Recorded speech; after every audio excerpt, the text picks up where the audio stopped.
Where the hell is he? Where is this guy? Why is Uncle Bruce so late today that we have to wait here on the outside, wondering when the hell he's going to start his damn show? What, Uncle Bruce? Where are you?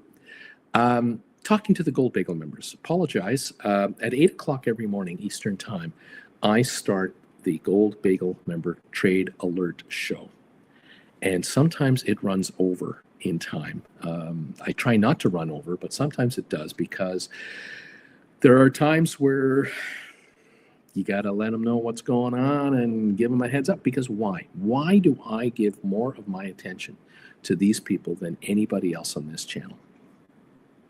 You know the answer. If you don't know the answer, then you're brand new. And if you're brand new, I welcome you to the show, which is 7-8 minutes behind schedule.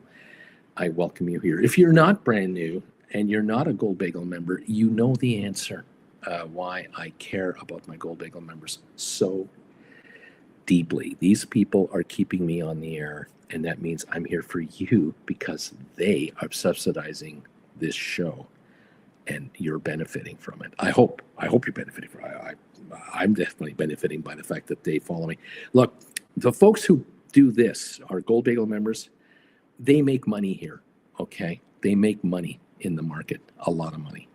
They make so much money in the market that when they pay their monthly fee to YouTube, the $25 fee that YouTube collects for this, they laugh, they chortle. They go, $25 to be a member of this guy's channel. Cheapest $25 I ever spent. There are many of you here who are watching me right now and have been watching me for years.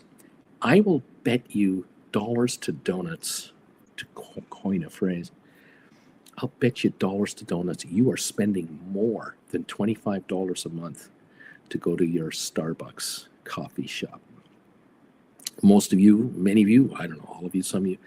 There are people who watch me who go to Starbucks every day to get a coffee before they go to work. And every day they drop $4 for a coffee, and they spend $20 a week, 5 days a week. They spend $80 a month. And that's if they just get their drink, and it's only a $4 drink. There are people here every day, I know for a fact, who have been going to their Dunkin' Donuts or their Krispy Kreme or wherever they go to in the morning before they go to work, and they drop $4, $5, $6 every day, 5 days a week, and they don't do the math. They don't do the math because they must have their beverage, and I get it. It's okay, but when you compare what you get for it to what you could get for your money, that's where some people say, I get it now. They're spending $25 a month to hang out with him for a half an hour before he shows up here. And then Wednesday nights at 7 o'clock Eastern, he does the primetime live for just Gold Bagel members. And then every once in a while, he does like an alert thing for those guys. Why are they giving him that much money? What the hell is he offering for $300 a year that I don't have to pay for? Sometimes I'm late coming onto this show because I am focused in on this group here with a point I'm trying to make to them to give them the heads up, or I'm giving them a Will Smith dope slap first thing in the morning saying, wake up, this is what's going on. There's something happening here and you better be aware of it because it's happening in a very subtle kind of way. Thank you again for those of you who are chilling with Uncle Bruce members. You're paying $10 a month to be here, which gives you the right to comment during my market trading time. Those of you paying $25 a month to YouTube to be a Gold Bagel member, you're in the penthouse level of this channel. You're gods. You're awesome. But I know I'm giving you something that's worth it. And so it's a two-way street. I give, you receive, you make money, you pay money, you keep most of it, and it's all good. Thank you very much. Last night, late in the evening, I guess, depending on where in the world you were, there was a headline that came out last evening having to do with an offer, an unsolicited offer by Elon Musk and his group of companies and what have you to buy and take over Chat GTP, I think is what it's called. This AI creating thingy that, guess, see how much I know about it? was a $97 billion unsolicited offer to take over the Chat GPT company, which is private. It's not public. You can't get it. You can't get into it. You're not going to be invited by Wall Street to buy it. By the time you are invited to buy into Chat GPT, if it ever happens, you're not going to get it at the offering price or the IPO, pre-IPO marketing price, none of that sort of stuff. You're going to be offered that stock at a price that is 5 times higher than any insider has ever paid, if not 10 times higher, if not 20 times higher, if it ever gets to that point in time. Elon Musk was thinking, well, I'll offer him $96 billion to take a walk right now, and I'll take it over. Because Elon, smart guy, along with his people, smart people, going, if we can grab this thing for $96 billion, we could probably take it public down the road. It'll be worth $1 trillion the day we list it. I mean, they're not stupid, you know. They like to make money, but they also like something beyond making money. Elon Musk already is rich, okay? So Elon doesn't get up every morning to think, how can I make another dollar today? Elon gets up every day to, how can I keep changing the world to move forward into the world that I think the world is going to be tomorrow? Can I be a big instrumental part of the tomorrow and the day after tomorrow of this world and planet? Because I've already made my hundreds of billions of dollars. So he's not in it to make an extra $50 today than yesterday. And what he is seeing and what his associates are noticing, the future of the world is a world where the winners, winning corporations, winning countries get what they're doing, what they do, or going to do what they're going to do with fewer people to do it. And I'm being very crude when I say it. It's badly said. I apologize. At the end of the day, Elon Musk knows something that many of you are aware of, or you forget from time to time, and I understand why, because we're busy trying to survive, okay? Back in the early 1900s, when Henry Ford, you remember that guy, invented the assembly line to make Model T cars.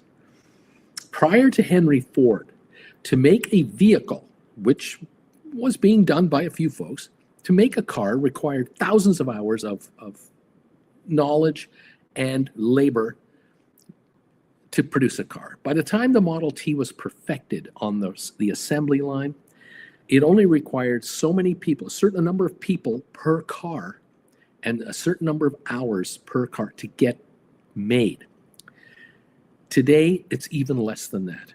And this is where Elon Musk is on the front lines of efficiency to produce an electric vehicle that we thought 20 years ago was freaking impossible. There was no way 20, 25 years ago that in my brain, I ever thought that at age 69, I could drive an electric car and it would be accepted as well. It would be allowed to be driven on the roads that would have gull-wing doors for the passenger doors, automatic opening and closing doors for the driver and passenger door, and the hatchback, and would all be electric, and I could just plug it into my garage at night. And the next day I would have 50, 60 more miles of range on it. Never did I think that that was a possibility. Never, ever. That vehicle is assembled now at factories owned and run by Tesla with a labor force that is so small compared to the Model T. Henry Ford would be blown away. And Henry did some incredible stuff. Like him or hate Henry Ford, I don't give a crap. Like Elon Musk, hate Elon, I don't give a crap. It doesn't matter. He doesn't give a crap. The bottom line is he is producing vehicles with so fewer people than ever before. And this is continuing on. This is not going to stop. And the Chinese have figured it out that, oh my God, we can produce an electric car with our labor force. Even if we have 50% more people building our electric vehicles than Elon has, our vehicles will be the cheapest on the planet when it comes to what we can deliver for the money. And what have the Chinese done in the last 10 years? These folks are geniuses, by the way. Folks in China are not stupid. They're pretty smart. The Chinese have allowed Elon Musk to build a factory right in their country. Have you know, has that occurred to any of you out there? That Elon Musk has built one of the world's largest car factories in Shanghai, that region of China, and is expanding that factory, last I've heard, employs thousands and thousands and thousands and thousands of people there, which are virtually all from China. And he uses that labor force to build, design, build, and operate the robots that build the cars with the people controlling the robots. And Model 3s and Model Ys are coming off the assembly line in China, and they're all of a high quality build. And he's making a fortune for every car he produces over there, because he gets euros when he sells them, he gets British pounds when he sells them, he gets American dollars when he sells them. This guy's making a fortune off of Chinese labor. And he is right now trying to figure out how to keep doing this for the next 20 years, knowing he has to reduce the cost of production of everything he makes by another 50% in the next 10 years, or he will go bankrupt. And that is what's going on out there. That's the big picture. Now bring it down to where you are, into your little cubicle, your little world, your little life, and get this through here, because I get it and I'm old. You've got to get it. You're younger than me, most likely. The entire world has got to figure out how to be more efficient at what it does, to the point where in the next 10 years, mankind has to be able to do what it does now for half the actual cost. And the only cost that you can drop is human labor. It's the only cost you can drop and bring down. And that's you. Which means that you and your friends and your relatives and your children and your uncles and cousins and best friends and former classmates at school, I don't care, anyone and everyone all around you, you're all slated for elimination, termination, or reassignment. And the future of your standard of living is dependent upon where in the hierarchy you are with regard to knowledge and talent and skill. And for some of you out there who are 30, 35 years old, you're a recent graduate, and you were listening to the commencement speech from whoever was your speaker at graduation a few years ago. You didn't listen to a word they said because you were hungover from the night before, and you're going to be hungover tomorrow morning as well. But after 5 or 10 years of working your butt off and trying to pay off your student loans and get somewhere, you're figuring out, oh my God, I've sobered up. I'm 35 to 40 years of age. I've got a couple of kids with my lovely partner, and it's a wonderful world. We have a dog, we have a cat, we got the American dream, we're working on it, the Canadian dream, the UK dream, the German dream, whatever dream you're part of in the G20, I don't give a crap. But some of you at that age group have figured out, oh my holy God, they're terminating me. I'm going to be eliminated. There is no way I'm going to have the job that the 45-year-old persons have in my organization. There are 45 and 50-year-olds that I see working in the company I'm working for. I'm never going to have that job. Because by the time I get there, that job doesn't exist anymore. And I don't know where I fit inside this organization. And this is happening to people who are now in IT departments. We all know, if you ever watched the movie Saving Private Ryan, it's a great movie. There's a scene near the beginning of the movie where the realization occurs to an office worker for the Army that this is Private Ryan, this is Private Ryan. These are, the last name Ryan is dead. This Ryan is dead. This Ryan is dead. And they figured out very quickly, these are brothers. These brothers have all been killed in action in the Second World War here. And this is all with D-Day. This is like the beginning of the invasion. And there's one brother left. And if you watch that movie carefully, you'll notice how many hundreds of people are working in this office. hundreds and hundreds and hundreds. And there were offices and offices and buildings and buildings and buildings running the war, the Second World War, for the Americans, the Germans, the Brits, the Italians, the Japanese. There were millions and millions of people working in offices doing hand typing and collating and filing and whatever by hand. All of those folks today are replaced by computers. And a secretarial type position, and even that's an insulting term, but that kind of a position today in an organization, that one person now does the work of what 40 people used to do. Because the cost of labor has been shrunk and the productivity amount, delivery of productivity has been lifted. That's what AI is all about. It's to keep lifting the productivity from a shrinking workforce to make business competitive. It's nothing personal. It's business. And your future is the elimination of your job. That is the future. That is the objective of all businesses.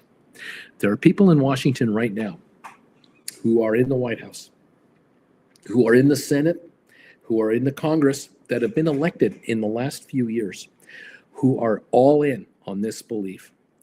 And there are people in these three levels of government who've been there for decades who also believe it because they're forward thinkers. A lot of you don't give credit to these people. You chastise them and hate them and consider them to be leeches and blah, blah, blah. Whatever your personal beliefs, I don't give a crap. The bottom line is this. There are people in Washington who are at the cutting edge of what is really going on, and they know that they would be wise to be involved investment-wise in up-and-coming AI-type corporations. And you talk about it here on my show all the time. You'll say, oh, so-and-so, the politician bought this stock and bought that stock and did it. What do they know? What do they know? You know what they know? They know what I'm telling you. They know that many millions of G20 people are subject to layoffs in the next 5 to 10 years because the transformation of this world will not stop and will continue. And the elimination of skilled, trained, and educated workers, the cutoff line is being lifted higher and higher and higher, okay? The janitor of a factory used to be a person with a mop and a brooms, and there were thousands of them. Today in factories, the janitor is a machine. Maybe it's one operator operating several machines, but these machines clear thousands of feet of factory floor a lot faster than these hundreds of unskilled, undereducated people ever did. Your own house. Many of you in your own house have a robot that sweeps up your floor. A little Roomba thing, whatever those things are called. Just the tiniest little example of robotics coming into our world, all right? This robotic line has come up from the janitorial level to the distribution level to the factory floor level, is now coming into the office level.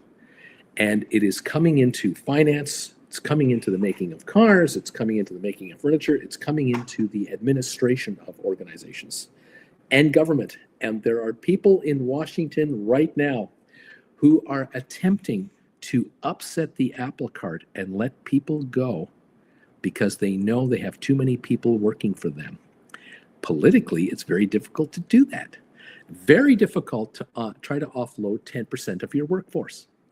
Next to impossible without getting judges involved and all kinds of injunctions involved and all kinds of lawsuits involved.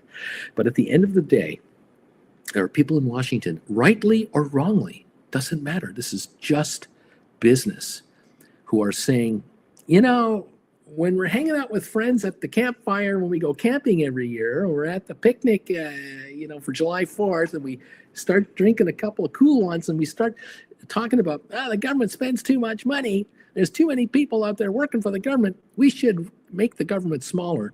The talk is the talk. The walk is the hard part. And there are people in Washington now who feel they have a mandate from the population that voted them in to make changes. And it ain't going over too well in the popularity contest of certain parts of this country. But at the end of the day, the bureaucracy has to be dealt with as well. And AI will ruthlessly do that. I guess if you walked into the Tesla corporate offices, you'll find people running the corporate offices. But I'll bet you, if you walk into the Dow 30 or the S&P 500, the top producing corporations of these markets, and you looked at their operation centers, their head offices, and how they operate their admin departments, and then you walked into any government organization, state, federal, county, city, and you looked at their offices, you would be shocked at how behind the times governments are. And this is not a secret to most people out there, but Saving Private Ryan, those offices with thousands of people behind computer or behind typewriters and stuff, those days are gone. But governments are only 40 years advanced from that, maybe to the 80s and the 90s. Corporate America has gone to 2025. Elon Musk is thinking, along with others like him, they're thinking 2045, 2055. In other words, he's thinking about what the world will be like when he is 70, 75 years old. I'm going to be 70 this year. What the world is like today that I'm involved with versus the world I knew when I was 20 years old. I refer to those maybe as the good old days, but also I remember back in 1975, the world was advanced. We'd already landed on the moon and stopped landing on the moon by then pretty well. As a matter of fact, yeah, pretty well. The world was something at that point in time, but what the world has become is unbelievable now. And the next 30, 40 years, oh my God, how can I possibly recognize what the world's going to be like in 40 years from now? Elon Musk is thinking that way because he figures he's going to be around as an old man at that point in time. And the next generation of Elons will have come along, many more generations. And the end game is many of you don't realize it, but within 5 to 10 years, most of you will be unemployed, voluntarily or involuntarily. And you have to decide, are you willing to let that happen to you, or are you going to be proactive about it? And that's why, one of the reasons why people are here, and it comes back to this group right here. That's why there are Gold Bagel members here. Because they're saying, I'm paying this guy $25 a month for that extra half hour of his precious time because he's running out of time. I don't know how much longer I can listen to this guy. He's 70 this year. How long is he going to be a YouTuber? I'll take his classes while he's offering them because I don't know how much longer those are going to be available. I'm going to learn how to write options because I can make money doing this. I have watched these people over here talk to him, and I read these comments, and I do practice trading because he told me I can do practice trading for free, risk-free. Why don't I do this and see what is happening? Did any of his viewers make any money writing cash-secured puts on ASTS 2 and 3 weeks ago? Well, you can find out for yourself because you could have done those trades back then through practice accounts, and you can see what those options are doing today. Did any of his viewers make money writing cash-secured puts on SoFi, on GameStop, on AI, on Rocket Lab, on example after example after example? Are there any of his viewers making any money whatsoever writing put credit spreads or call credit spreads on various stocks out there, following his very conservative strategies? You don't have to ask that question. You can get the answers to those questions by just literally reading these comments from pretty well Gold Bagel members, trading in a practice trading account yourself in the privacy of your house where no one will see it, and no friends and no relatives will tease you. Nobody will tease you or downgrade you or try to humiliate you that, oh, you're following a YouTuber. You think you're going to make money off a YouTube guy. You can get rid of all that distraction and just zero in and go, I want to know for myself. If I have a practice trading account and I write options like these folks are writing options, did they make money or not? Is this channel BS or not? And here are 219 people right now watching me live, rant away as an old 70-year-old fart going, you, sir, have not inspired me to do this or do that, do this. And you've done more. You've completely changed my outlook on the world, and you've made me nothing but money. I cannot believe how much money I make in this market, from this market, that apparently is rigged, that apparently I have no chance of becoming a billionaire in. But oh my God, Uncle Bruce, I took lesson number 1, I took lesson number 2. I gave you $400. I bought your 2 lessons. I watched them. I tried and was either unsuccessful or partially successful or very successful in convincing my significant partner to also watch these classes. And I took your advice. I opened up a practice account through Schwab or Robinhood or Webull or wherever you go, IBKR, wherever you are. And I started writing pretend options using live quotations that these firms give you for free. And then we started writing options on stock we're sitting on, or we started to write cash secured puts. And we took lesson 3 and 4 and 5. We just start watching a lesson every 3 days, 4 days, 2 a week, whatever. And we started writing options. And this was 5 months ago, 6 months ago, 3 months ago, last week. And we have hauled in more money from option writing than we've spent on all your classes. We figured something out. No matter how many of your classes we take, we can't give you $5,000. We can't spend that much. You don't have that many classes. And we've hauled in over $5,000 in option premium already. We've topped you out. We've spent all the money we can with you, and you don't charge us anymore. You're just charging us now $25 a month to be here, and we're hauling in thousands of dollars a month now for the rest of our lives. And this AI thing, we are very aware of it, but we're not afraid of it. We're not worried about it. As a matter of fact, we think the AI thing is going to work in our favor because as option writers, we believe, like you've said, that the future of trading in the market is going to become more AI dominated, and that there will be down the road firms, brokerage firms, investment bankerage firms that offer day trading and online trading and whatnot, that are going to offer us AI assisted option strategy writing. The thing is, we'll understand what the hell that is because we know what option writing actually is. We also know we don't need any AI intelligence to write options. That's the kicker, the big time revealer, that we don't actually need these guys to give us programs how to write options. Those programs will be clunky and they'll be slow to react and whatever. We know how to do rollovers. We know how to do different investment strategies. We know how to go from a cash secured put over to a credit spread, back to a cash secured put transaction, over to a cover call transaction, to poor man cover call transactions. We know all this stuff, and we can do that in microseconds as we just keep doing what we're doing here. AI will be a benefit to us.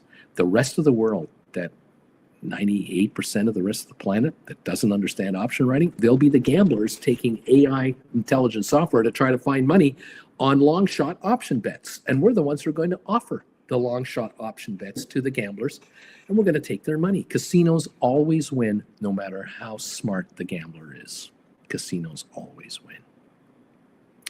Welcome to the program. Welcome to the party. Thank you for joining me. I don't know if I've covered everything I want to cover, but I will say this: the headline here, cash secured puts payoff again as GameStop, Rklb Asts, AI, Palantir, SoFi all rise. Meta jumped $122 a share in the last month. It was $595 a share a month ago. Look at the Meta price now. It's had 16 winning days in a row. Facebook. Guess where Mark Zuckerberg was on Inauguration Day? Was he at home in California watching it on television? No. He was right behind Mr. Trump on the podium there, on that balcony, along with all the other Magnificent Seven people, hanging out with those people who are now taking over. And they're getting in line, and they're getting into line to help adopt the changes that those folks want to make. And that means the Magnificent Seven are either with you or against you, depending on your personal beliefs or your personal thoughts. Doesn't matter. It's nothing but business, because if you ask them on a personal level, well, what do you really think about these people, blah, blah, blah, they're going to go, hey, it's not personal. It's just business.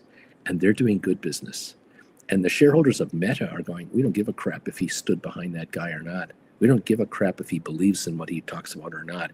My stock went from $5.95 to $700 and whatever dollars a share, and it's gone up 16 days in a row. What I'm saying to you guys is you can bet on that Facebook stock. You can gamble on Meta, or you can strategically make nothing but money off of the Meta shares. And you don't have to own one single share and feel intimidated that, well, I can only afford 5 of those shares. They're $700 each, and it's $3,500 to buy 5 of them. If the shares go up $5 each, I only make $25. What's the point? Bruce, I spend $40 a month on Starbucks. It doesn't even pay for my cup of coffee.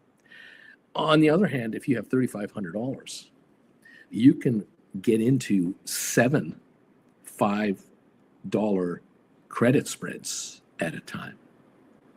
And if each one of those credit spreads in the next week to 2 weeks can generate to you $50, that's a $350 profit in the next week or two on $3,500. That pays for all your coffee. That makes you money and allows you to roll that money and compound it and just keep trading this thing and do conservative put credit spreads well behind the stock, and or conservative put credit spreads way ahead of the stock in 1 week increments, where you're writing credit spreads on calls on Facebook, but you're $60, $70 ahead of the market. It won't move $60 in a week. It'll move $60 over 2 or 3 weeks. In a month, it moved $112, not in a day. And so even credit spread writers doing calls on Facebook have been making money with the stock going up. It's going against them, and they're still making money. On the put side, you're definitely making money. You're rolling your puts every 2-3 days. You're just rolling your put credit spreads every 2 or 3 days, saying, thank you, sir, thank you, sir, thank you, sir, thank you, sir. And if you make only $100 a day doing credit spreads because you've got 10, 15, 20 grand, you're making $3,000 a month, or $2,000 a month with 20 trading days. Can $2,000 a month help your cause around the house?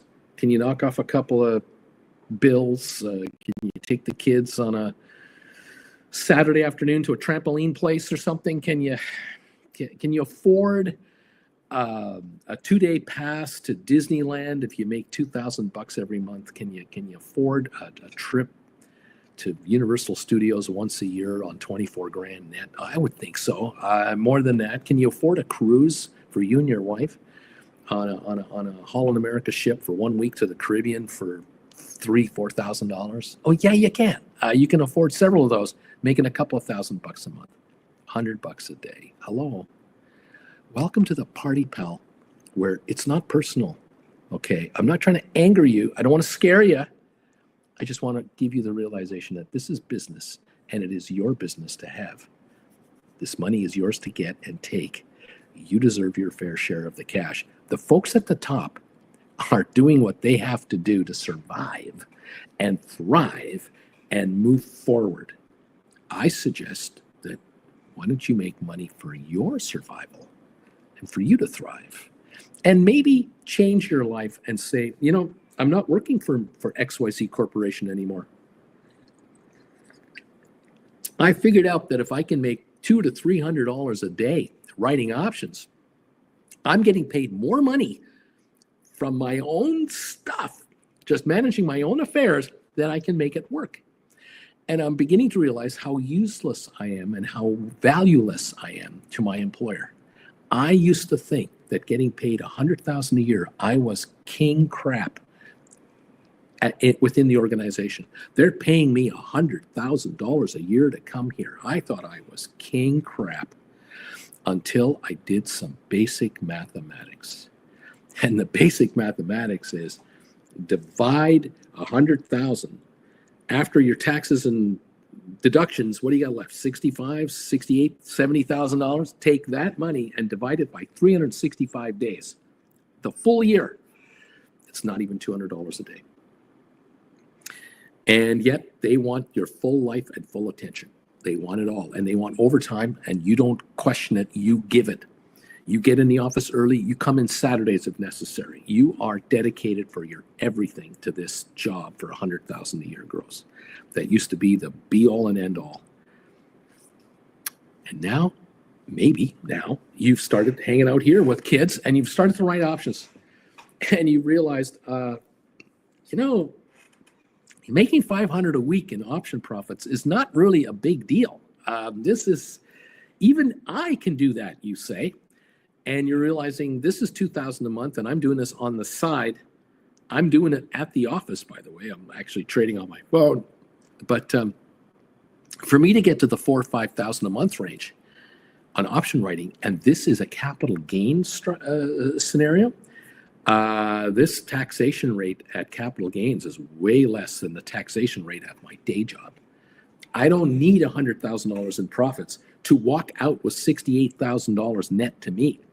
I need to generated profits of maybe $80,000 to get $68,000 net to me, or $75,000, because the capital gains tax is virtually nothing when you think about the deductions, and the first amount per year is tax free, depending on where you are. Again, I'm not talking for all of you, but some of you out there have realized I don't need to make $100,000 to equal what I make at work. I can do this on less, and I don't commute to the office and back, and I don't buy a Starbucks coffee every day. Holy crap. There's another $5,000, $10,000 a year I don't have to make to equal what I make now by going to work every day. And I don't work weekends. When I do work weekends, it's because I want to, studying the market and what I'm going to do on Monday morning. Welcome to the party where you're in charge of your life. There you go. I'm talking to 1% of the market. You guys, you're the top 1%ers.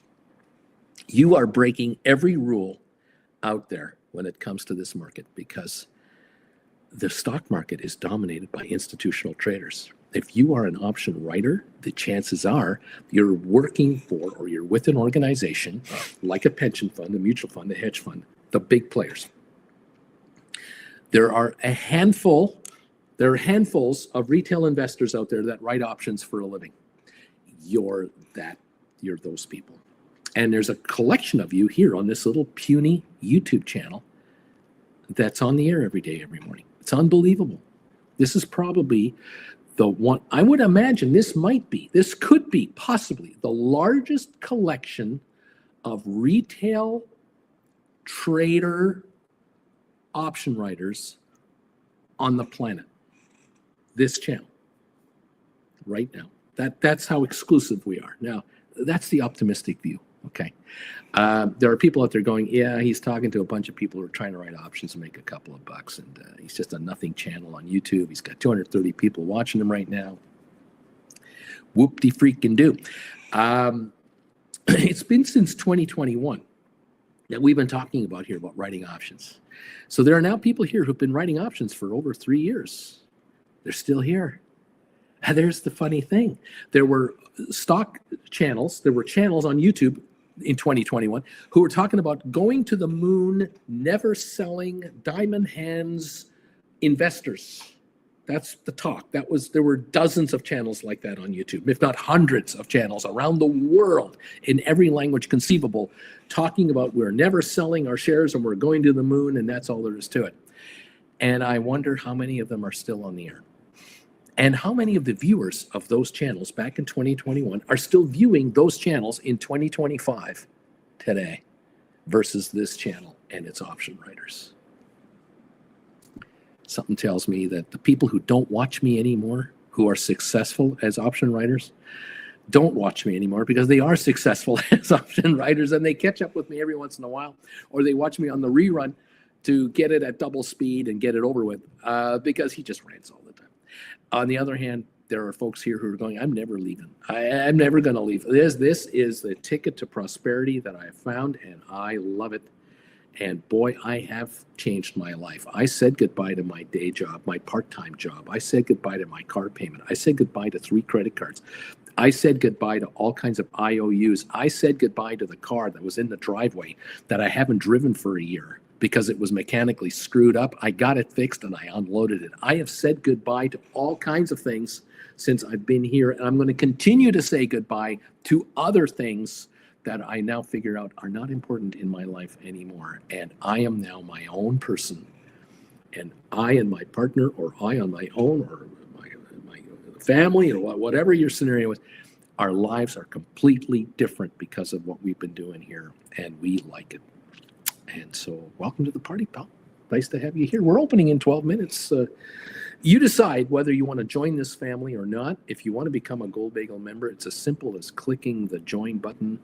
YouTube will help you set up your payment schedule to be a member of this channel and all that good stuff. I thank you. I love you. I'm so glad you're here. And the fact that you're a Gold Bagel level member, am I grateful. Thank you very much. It keeps me on the air. Richard, thank you. Stock Jockey, Big E, Sharon. Henry, how you doing, everybody? Stuart, the Stephen Butler, good morning. Robert, good day. And everyone, there's Robert there. Charlie, good morning. Stephen Butler, thank you, my friend. Good morning. Harry, what trading volume is considered a trading? What the trading volume is considering a trading in a day, Uncle B? What? I don't know what that means. Annie, good morning, Bruce. Do you have any idea why Spire calls don't go past? Because the stock doesn't trade enough anymore. The stock got rolled back, and there are so few shares outstanding. I think the options are being eliminated from existence, and so there are none being recreated to go forward. There will not be options a year from now or whenever the last contract expires, unless Spire does a major stock release and increases its float and increases its daily trading. I think that's why. I think the options are being allowed to just time out, and that's the end of it. Larry, good morning all. Number 22, HCL is here. Charlie, hello. Hector, good day. Free range, welcome everybody. Thank you, Bryson, for being here. ALA is here. CKT, Mark. Flint Creek, good morning. Rice is here. Jarrett, how you doing? The man, what is the story with MSTR? I haven't had time to do much research in the market lately. Yeah, MSTR, they did a bond offering. They did a preferred share offering, I should say. They sold 8 million shares at $80 a share. Just last week, or 9 million share, whatever the hell it was. They raised $560 million gross. And the rumor is a rumor, and it's not confirmed. It's possible that a chunk of that deal, and I don't know what chunk, might be 5 million, 50 million, 100 million, I don't know, was possibly purchased by GameStop. Possibly GameStop bought into the preferred deal. It was only a $560 million deal. GameStop has $4.6 billion in cash. It's a nothing burger for GameStop to buy 100 million of that deal. I don't know if they got 100 million of that deal, which means they're earning 8% interest on that money versus 4 or 5% in treasury yields. Again, I don't know. There's other rumors going around about the MSTR GameStop alliance or possible something. I have no idea. I'm waiting. I'm watching. You hear something? Let me know. Human being, I'd like to become part of Discord, please. Andre Delatorre in the house. John, how's it going? Bobby, welcome to the program. A style veteran, good morning, everybody. Dude is here. Deep Value is here. Mandu is here. Who else is here? Charlie is here. Thank you for joining us. And what else? Frugal City, not a fan, but whatever. Fair enough. Think what you want. I don't care. It's nothing personal. They're here to make money. Corinne, good day. Good morning. Thank you for the thumbs ups, guys. I appreciate this. What else is going on? Yeah, the touch grass, the government system's still updated with floppy drives. Take it from someone who worked in government, it's 90% bloated. There you go. What can I say? What else? Welcome. I got you all riled up, haven't I? Jeff Presley is here. And who else? James of the Misty Tree, good morning. Number 77, thank you. Here we have Dude saying, MSTR chairman Michael Saylor met with Ryan Cohen and GameStop CEO Sent out an X tweet of the photo with no caption, though they only post once a month on average these days. So in the GameStop world, who knows? That's as good as a press release. So the shares of GameStop jumped yesterday, 10% yesterday on speculation. There you go. There you go. A Frugal City. A lot of MAGA folks around me, including family, are starting to worry Elon might cut or slash their Social Security and Medicare benefits. I tried to tell them Project 2025 was indeed their plan. There you go. Dude, MSTR recently announced a preferred share offering that will list shortly that offers an 8 to 10% dividend. That's the king and short of it. The stock is listed. It is symbol as STRK. It's up $11, $12 a share in price.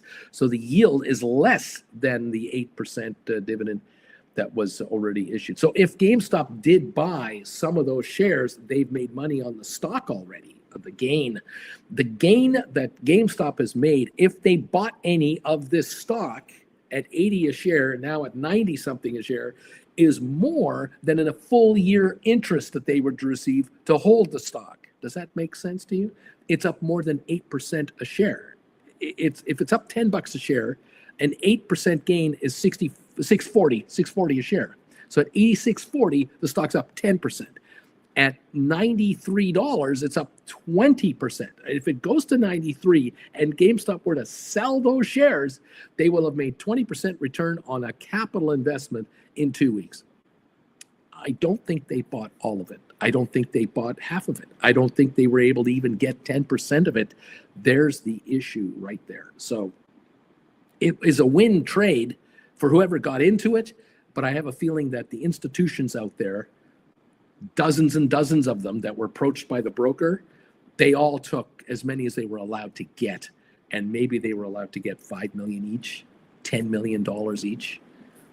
I mean, how many institutions do you need to contact to raise a measly $560 million? 56 of them at $10 million apiece. There are thousands of institutional entities to go for. So each of them were being given $1 million worth, a little chink of change of, I don't know. It's fascinating, isn't it? The rich get richer. How you feeling out there? Welcome. Matt, I'm here. I'm number 80. I've come in late, but I'm here. There you go. Welcome, welcome, welcome, welcome, welcome, welcome, welcome, everybody. Okay, let's keep going. We're going live in 5 minutes. I gotta catch up with you guys. Thank you for all of you for being here. Let's see what's going on.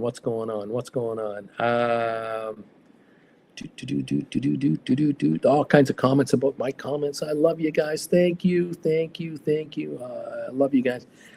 Thank you, Charlie C2. Thumbs ups. What else? Same folks talking to each other. Savage of Wall Street is in the house. Speaking of 2020 and 2021, hello and good morning, my fellow simpletons and degenerates. How you doing, Mark, pal? I may not post as often now, but I am always around and I'm always listening. I outperformed the market by 80% last year. Giddy up, baby. Giddy up. Nice going, Savage. Keep up the good work. Chase Rosita Parker. I'm number 101 this morning on your thumbs up. John Jacobs, I am a new member of your channel. Welcome, John, to the party, pal. Nice to have you with us today. And welcome to the show. Gold Bagel level member. Welcome, sir. Nice to have you with the family. Great to have you here. A poll question of the day. I've been asking a question. If GameStop has invested into this MSTR 9%, 8% preferred stock deal, it could jump GameStop to $50 a share. What do you think about that? Yes or no? 60% of you are going, If this comes out, if GameStop reveals that they're into that deal, watch out. I'm kind of also thinking that if somehow, some way, there is some sort of an indication that GameStop somehow is doing something with MSTR, anything, their retail organization, GameStop's website, MSTR's following, I don't, if there's any kind of anything that happens with these two, every single MSTR investor, shareholder, follower, which I'm talking about, 10 million people? 5 million people? How many followers follow MSTR all the time? They follow the stock, they follow the story, they follow the Bitcoin thing, that entire audience will now be aware of GameStop like front and center and go $26.71 a share. Why don't I buy 1,000 shares of this stuff? Why don't I buy some call options on this stuff? Could this go to 50? What happens? Just think about this for a microsecond, if you can spare the time. What happens if Roaring Kitty posts something about MSTR, Ryan Cohen, and this guy Taylor? I fear the upside of GameStop. I don't fear the downside. You can write cash secured puts all you want. Take the money. Write put credit spreads. Enjoy yourself. I don't fear the downside of GameStop. I fear the upside. Do not write call options on your GameStop. Do not do that. You want to be behind the stock on put credit spreads, and you want to write cash secured puts on this sucker and let it run. Sit back, put your position on there, fold your arms, and go, okay, you guys out there, go ahead and party. Do all the heavy lifting. I've made my move into my positions. Make me rich. Call cash secured put writers. You're going to roll them and get richer and richer the higher the stock goes. Credit spread writers, put credit spread writers. Buy them back, write another batch, buy them back, write another batch, and rinse and repeat and just get richer. Savage of Wall Street. I just yesterday bought back 15 Archer $9 cash secured puts, sold last Friday for $122. I bought back for 75 cents in 2 days. Same with RXRX. I sold 10 Unity 21 cash secured puts for March, and I used that money to buy more shares. Cash secured puts are an excellent way to go. You can be aggressive with them, you can be conservative with them, and enjoy the ride. I love it. I love it. Okay. What else is going on here? Beach Boy, the Savage of Wall Street, speaks the truth. There you are. Aurora, I'm number 66. Good morning. Savage, if anyone would have told me that I would be outperforming the market by 80% 5 years ago, I would have laughed in their face. Now I sell Tesla, NVIDIA, Palantir, AI, Unity, SoFi, RXRX to make good money. And there you go. James of the Mystery Tree, Archer just received $300 million investment. Motley Fool writer Budwell says Archer is his top stock pick for 2025. Jay Gill, good morning, everybody. And Dude is saying, Savage, good morning, let's go. Savage Wall Street. It all started with watching this homeless, old Canadian man, who's he talking about here, and class number one. Stop standing on the sidelines and reading about everyone else traveling and having fun and just buy class number one. Savage, thank you, my friend. Always great to see you. And keep it going, buddy. Just get richer. It's nothing personal. It's business, and it's good business. Indeed it is. Dirk, everyone's tidy whities are in a twist these days. Watch Uncle Bruce to stay sane. Thank you, Dia. I write options across 8 accounts. Now that is insane.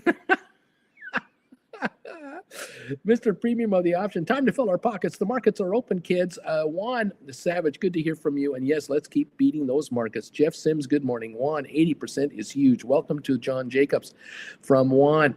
Thank you, everybody. Welcome to the program. The man says anything will make GameStop jump to 50 share. They just need to share what they're doing instead of keeping it a secret. There you go. Juan is saying, I haven't been able to get my lady to watch the classes, but she has heard them in the background many, many times. She now knows the difference between calls and puts and buy and sell. Okay. Dude says, I'm one of those followers of MSTR you're mentioning here. Rob, if GameStop has any news, it'll run plus 15% or more. Let's see. Thank you, everybody. All right, I can't keep up with you guys. Yesterday, Savage Wall Street, I sold 18 AI $45 covered calls expiring 2027 for 1051 because I wanted to raise some cash. And look at today, it's going to be delicious. Lorraine, good morning, everybody. I'm number 122. Joe V, what's a good cash secured put for GameStop? Larry Titus, the bells have rung. We're here, luring ALA and Charlie C2. Neat emoji time. Thank you all for joining us, and welcome to the party, pals. It's the channel where nothing personal, but we're just trying to get you to make money. There's all this to it. We're not here to upset you. We're not here to frustrate you. But if I have to give you a Will Smith dope slap every once in a while to wake you the hell up as to what is really happening out there, I will. But I want it all to work out for you that you end up at the end of the day going, oh man, writing calls and puts and credit spreads and cash you could put, this is the way to go. I like this idea. I like winning all the time. I like the fact that I win as opposed to lose. I like this game. Welcome to the party, pal. Thank you all for joining us this morning from wherever you are. Thank you again for becoming part of this familia. Yes, nothing personal. We're here to get richer. That's all there is to it. I don't care who you like or hate. It doesn't matter to me. We're at 128 thumbs ups. Thank you for that. If you can hit the thumbs up button, please do. Give us some momentum there. It helps with YouTube's on the analytics at YouTube. It just helps us. Thank you again for answering my poll question. 184 of you have now responded to this question. If GameStop has invested into MSTR preferreds and the deal gets out, the word gets out that GameStop is into MSTR with some of their $4.6 billion, I think the stock could go over $50 a share. 59% of you say, yeah, oh yeah. Yeah, the stock's 26.80 or something like that. Oh yeah, GameStop is going past 50. That would be a no-brainer. By the way, just so you know, and again, you folks have been here, some of you a while, some of you not so long, remember something. If GameStop shares trade at $50 a share, you have to multiply that number by 4. That's $200 a share. And why is that? Because the stock did a 4-for-1 split back in 2022, if I recall. And so even now at $27 a share, the stock's at $108.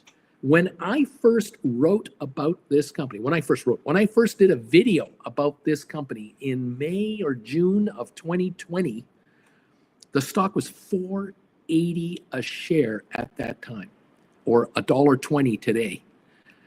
Just to show you where it's come from. This is not a disaster stock, GameStop, okay? Another thing to think about that I want you to understand. If GameStop can return 8% on its $4.6 billion, and personally, GameStop could theoretically acquire corporate debt through their brokerage connections and easily haul in 8% interest on a whole bunch of bonds that they could put together. An 8% return on $4.6 billion. Okay, do the math. It's about $350 million in revenue. And it's like no cost to do it. You don't need to open an office to make this money. You don't have to hire 25 people to make this money. You don't have to buy raw materials, put them together and sell it. No, you transfer the dough, click from this account to this account and start yielding 8%. 8% on $4.6 billion is about $370 million actually. It's closer to $370 million a year in earnings. There are 446 million shares outstanding on SoFi. Okay. If all the stores that they have left after dumping all the underperforming stores, if they can make $50 million a year in profit, the company then makes $446 million a year in profit. I use that number on purpose because there are 446 million shares outstanding. Trying to keep this simple math. If they make $1 a share in net profit, okay, the stock will be trading right now at 27 times earnings. If, however, these guys invest their dough into MSTR, they formulate something with those guys, they create something with those people, they get into the Bitcoin thing somehow, somewhere, some way, and they make a 15% return on their money, 4.6 billion. Again, this is just a theoretical example, all right? The power of making money with money. If Cohen, can turn a 15% net return out of 4.6 billion, he would haul in almost $700 million in profit from that. 50 to 100 million from the stores, 800 something million. It would almost be $2 a share net profit. That means the stock's at 13 times earnings right now. Okay, this stock is not going to trade at 13 times earnings ever. GameStop will trade at 40, 50 times earnings. But at 30 times $2 a share is a $60 stock, which is $240 going back 4-for-1 split. These guys pull out a 30, 40 time multiple and they trade at $80 a share. That's $320 a share for GameStop. We're back to 2021 when the stock was at $300-400 a share. Remember, you ever saw the movie Dumb Money?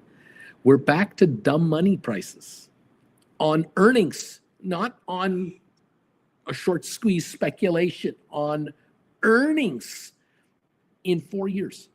From 2021 to 2025, look what Ryan Cohen is capable of pulling off here.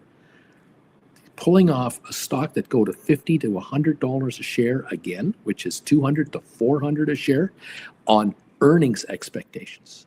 This is a whole different ballgame. How many analysts cover GameStop? 2.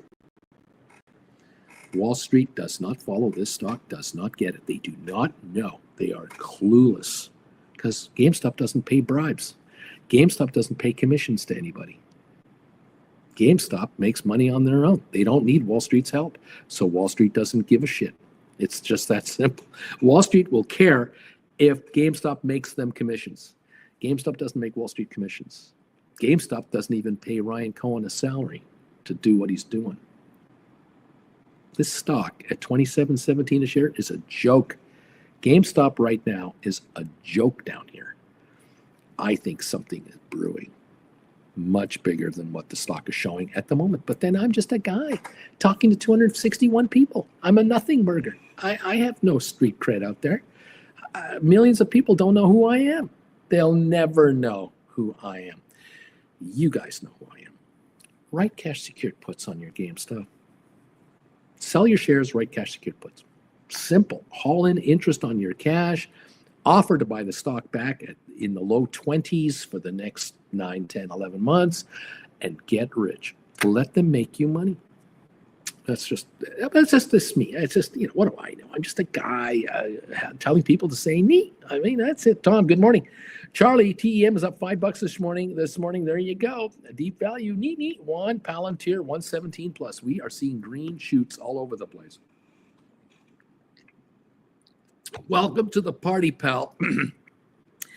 It doesn't matter how much these stocks go up.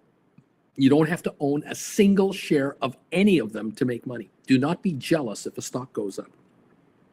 Do not be upset that markets are going green and you might not own any of the shares. Don't be upset.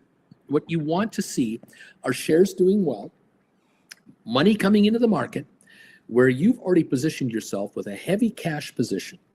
And you're sitting there going, I got cash secured puts. The market goes up, I make money. I roll my puts to a higher strike. I get richer. It's okay. ASTS yesterday was up $5-6 a share. Should it have gone up $5-6 a share? Did they make an announcement that would make the stock do that? No. But the reality is ASTS has got a huge under the table following of institutional investors. They just put $460 million into the treasury of that company on a capped call financing deal. That stock has got to reach $45 a share to fully fund the profit of the capped call stock option that ASTS has to pay for the conversion of the debt into stock. Free trading stock, I might add, which puts a squeeze on the shorters to an unbelievable level, which is what's happened on SoFi already and is going to possibly happen again. SoFi could, at any time, announce in a pre-market announcement that they have done another capped call financing. They could do one at any time. Could be for any amount. It could be $1 billion. It could be $2 billion. It could be $5 billion. And anytime SoFi might come out and say, yeah, we're raising $5 billion with a $20 conversion price into the stock. We're taking out a capped call financing. We're going to buy a stock option on ourselves. That tops out at $45, $48 a share, $50 a share. And at $50 a share, SoFi reaches that level in the next 5 years. We make enough money on that capped call option to fund the conversion of our $5 billion in debt into stock. That is free trading stock. It's nothing personal. We're just going to take 200 million shares at 25 a share, or 250 million shares at 20 a share, and we're going to fund a $5 billion cash injection into our company. And we're going to do it from the free trading stock, which means that the 130 million shares shorted right now are too bad for you. And so the stock will be on its way to 30, 35 in an awful hurry. And some of you around here are going to be writing and rolling cash secured puts forward and higher like crazy. And you're going to be hauling in $5, $8, $10 a share more in cash for stock you don't own, because you're going to roll your 10, 20, 40, 100, 150, whatever number of cash secured puts up by $5 each, $10 each. And you're going to add hundreds of thousands, in some cases, hundreds of thousands of dollars in cash into your account on the roll up and move up of SoFi. Well, that's what happened with ASTS from 18 to 31 yesterday. We're at 30, 35 right now. We're down 79 cents. Oh no, it's all over at ASTS. Oh, I don't think so. Opportunity knocks. You can do rollovers right now on your ASTS cash secured puts. All of you who wrote 18s or 20s or 22s or 25s, hello, Biff is knocking on your noggin going, hello, time to write 30s or 35s on ASTS.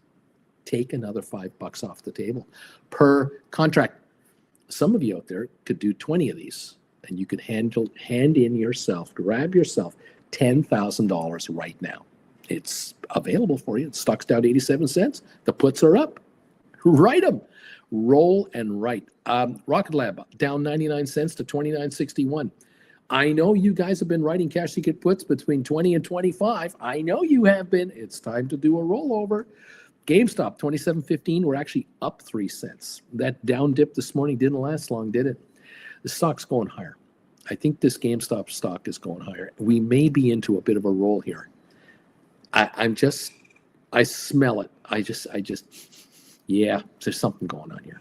There's a breakout about to happen. What you saw yesterday was a nothing burger. It was just a technical 10% move. Oversold GameStop for the last 2 weeks stock, just coming back to 27. We've seen nothing yet. 35, 45, 50 a share in the next little time frame from now, it would be a nothing burger here. It'll go higher. It'll go higher than that. Something is brewing there. I cannot tell you exactly what it is, but I smell something brewing here, and there's something going on. GameStop might be ready to pop again, yet again. 27.21 up 9 cents. Nothing yet. We're up 24 cents, but there's something's going on. Yeah, you can write $25 cash secured puts, 27s. You can write 30s. 32s, 33s, 35s, go to Jan 26 and write 35s, write 40s if you want. You can take a pile of money off the table. What I would rather you do more than anything else, if any of you are going to write cash secured puts on your GameStop shares or on GameStop itself, make sure that whatever you get for the premium from these put contracts is heavily laced with premiums over and above any book value. So if you're going to write a 30, they're only worth a 240 book value. I don't want you getting 250 for it. I want you to get 240 plus a massive amount on top of that in premium. I want you to be compensated. I want you to be bribed to write these puts and say to the world, oh, I'll buy this GameStop back at 30 a share. A net to me is 24. Yeah, I'm okay with that. Or 22. Can you get it even lower than that? Can you write 33s and get massive premiums over and above its book value? That's what I want you to do. Okay, if you've taken my classes, you know what you're supposed to do. If you haven't taken my classes, go to my website, start watching the classes, And in about a month from now, 2 months from now, after doing some practice trading, you're ready. For the rest of your life, you're ready to make money. Let's just kind of go there. Stocks, please go up. I closed my TEM 6058 put spread at a 90% profit. Thank you, Uncle Bruce. Thanks, Nancy. Thanks, everybody. Politicians are finally giving back. How about that? Would there be a reason for Ryan to mention he won't be raising any more money within the quarter? Well, that's the other thing. If the shares go to $50 a share because of some kind of an amalgamation, partnership, relationship agreement of some kind, I like you, you like me, we're going to be friends now, arrangement. I don't know what. A friendship ring. I don't know anything. I'm going to wear a bracelet. You're going to wear a bracelet. We like each other. I don't care. Anything with MSTR and GameStop. Give me anything like that. And the stock goes to $50 a share, which is $200 a share. The old days. Does Ryan Cohen go to Jefferies and say, raise me $2 billion more in cash because the street can't get enough of our stock? And now he's got $6.6 billion in cash.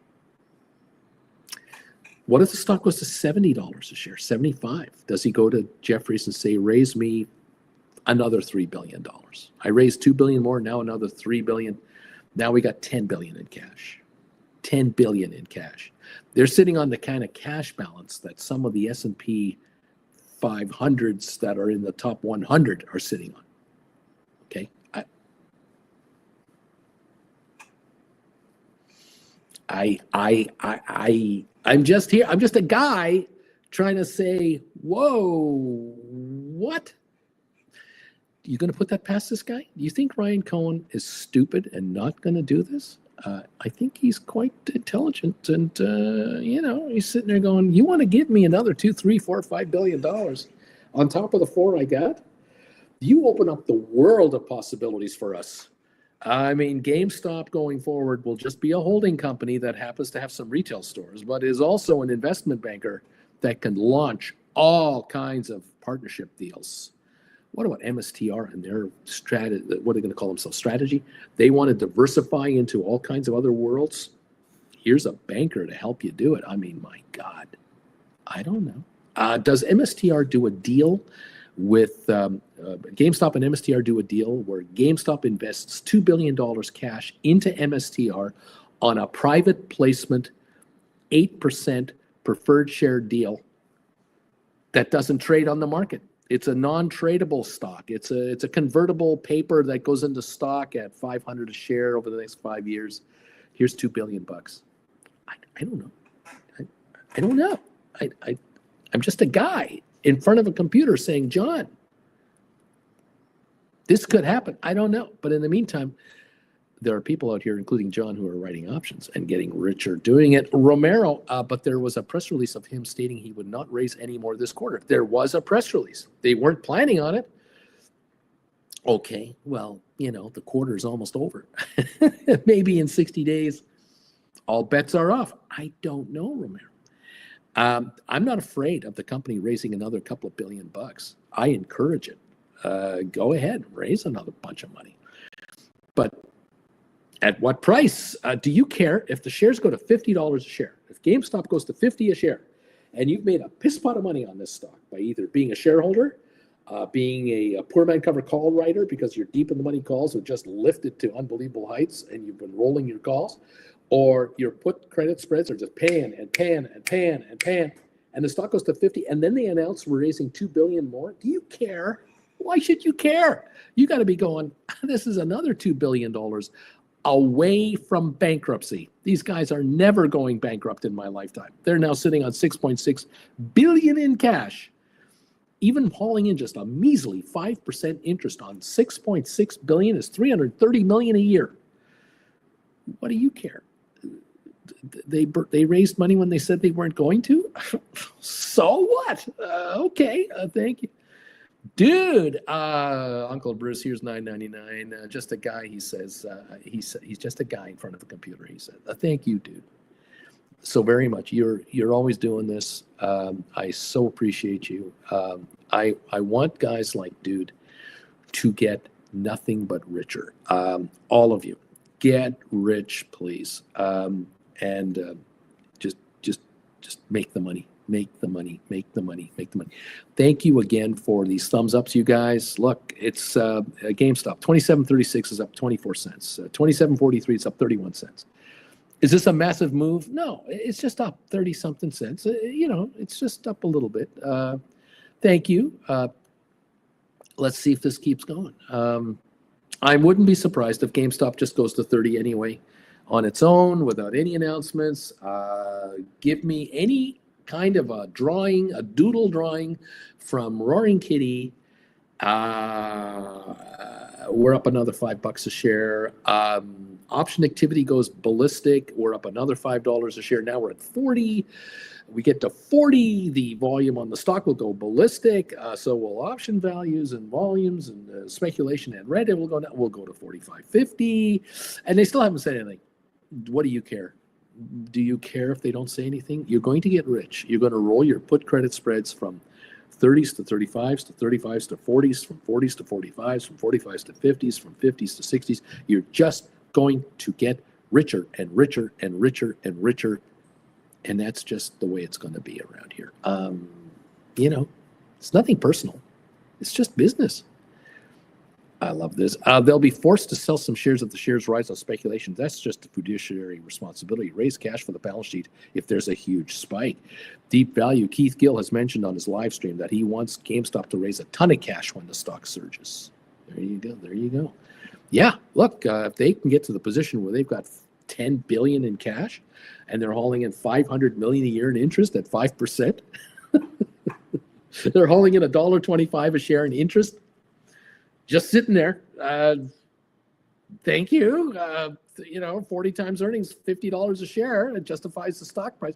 Maybe there'll be 4 analysts that'll cover the stock instead of 2 analysts. Maybe there'll be 6. I don't know. I'm just a guy in front of a little computer in Rancho Mirage, California, speculating with you on the air with the stock at 27.53, 27.57. It's up 45 cents a share now. Could GameStop be in for a run because of this MSTS possibility of something? There was just a photo posted of Ryan Cohen standing beside the CEO or whatever, one of the founders of MSTR.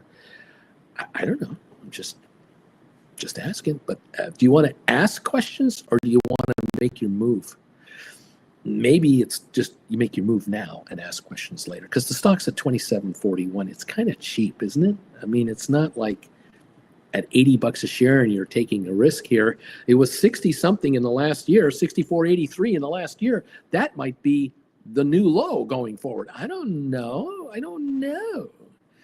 But it's easy to raise billions of dollars when your stock is $60-$70 a share, isn't it? Compared to 10 or 15 or 20. Yeah. It's kind of fun. I just want to stay above 25 and let my puts expire worthless. That's nothing personal, says dude. Juan just sold 5 contracts. ASTS, Jan 16, 2026 expiry, $35 puts. They gave me $7.68 net credit for these 35s. So you're willing to buy back the ASTS stock net to you for $27.32. It's trading at 30.21. You are a very charitable person there, Juan. You look out for the poor. I like you. You have a heart of gold. You're a giver. Jen says you're a giver. And I say keep giving it to them. Keep giving, buddy. I love this game. Dude, also in the MSTR preferred share offering filing, they have the go-ahead or some good approval and approval to issue more offerings. So they could do more. Wouldn't it be something if they announced that GameStop just bought $2 billion worth of it? GameStop buys $2 billion worth of preferred debt, gets 8% interest on that. Stock pops to $50, and then GameStop raises $5 billion there. They invest $2 billion and pick up $5 billion. So they're down to 2.6. They're up to 7.6 billion in cash. Plus, they're getting 8% interest on $2 billion in cash. Hello. Is anybody home? Hello. Biff is knocking. Biff is knocking right now. Oh my goodness, Charlie. TEM now is up 950, pushing all-time highs. How about them apples? There's speculators out there, and there's speculation going on, and there is all kinds of games going on. Jen wants me to wear a hat. She wants me to wear her hat. This is Jen's hat. It's not my hat. It's Jen's hat. She just wants to show it off. The bucket hat has come in. Here you go. I like this game. Do you like this game? Do you think, Jen? Is this not a head made for hats? Is this not a bucket hat head? If you've ever seen a bucket head hat before, I mean, come on. There you go, Richard Garland. Good morning, Auntie Jen. And here's the button you can put on the hat, or put on your lapel, or put on. I have pins all over my little purse. It's a pin. I'm just trying to. Here you go. I like this game. There you go. Yeah. You put that on your hat over here, or you put it on your thing. I have pins from. She's got it. Liverpool. Yep. And she's got Queen the Beatles. Mary. These are available in all kinds of colors, not just pink. Just so you know, I like this game. Welcome all of you to the channel where you like this game. You like playing this game where you write options and take money off the table. This is kind of fun. SoFi is up 7 cents. ASTS is only down 56, by the way. It's coming on. Rocket Lab down $1.16. GameStop up 39 cents, now up 40 cents, 27.52. And we've got 34.63 on AI down 46, NVIDIA up 29, the Dow down 101. Welcome to the program. Splair, I like a real kingpin. I like this game. Dude, pink is your color, Uncle Bruce. IR Aaron, this is looking good on you. Walter Young, good morning, Auntie Jen. Thank you. Thumbs up number 139. Thank you, everybody. Good morning, Richie, and good morning, everyone, to the program from wherever you are on the planet. We welcome you to the show. Welcome you to making some dough. I want you to get richer. It's nothing personal. Just get ridiculously rich. Do-re-mi money. 1.6 million GameStop traded, and we're going higher. It's going higher. That's probably what's going to happen. Yeah, I'm thinking of one of those sesame seed bagels that we got at Whole Foods. Oh, okay. Whole checkbook. Yeah. They might be frozen. Okay. I don't know. Because we still have one of the others left. Oh, I see. Oh, I was thinking today was the first day of the other. No, but I can give that to you. Well, You had your little heart set on. Getting everyone all excited. I'm all excited about what's coming up here. New bagels. Yeah, I was thinking like ham and cheese and egg. Oh, and egg. Okay.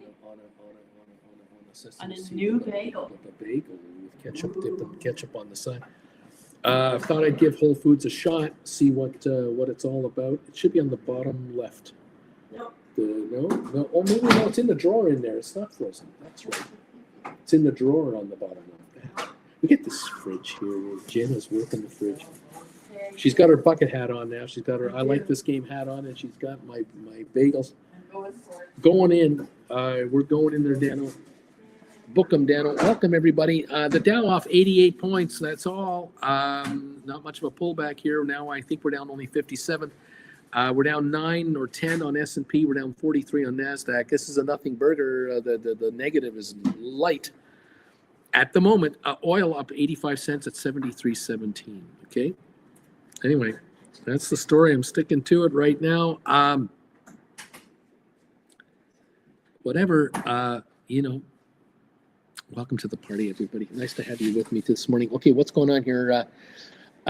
Jeff, I bought 100 shares of BBAI at $2.98 last month. I have no idea what this is. Just gambling here with with a little bit of money here. I sold and bought back 550 covered calls on it several times, but now shot way past me to 9. Will miss out on that, but still I'm double my money on this deal. Well, how about that? Not bad. Again, I don't know what that is. B-Tizzle, there are 20,000 $30 calls expiring on GameStop this Friday. Way more than any other strike for this day, by the way. 20,000 $30 calls expiring on GameStop. At the moment, they're out of the money. At the moment, they're not worth anything. 27.52 for the stock, 27.55. Interesting.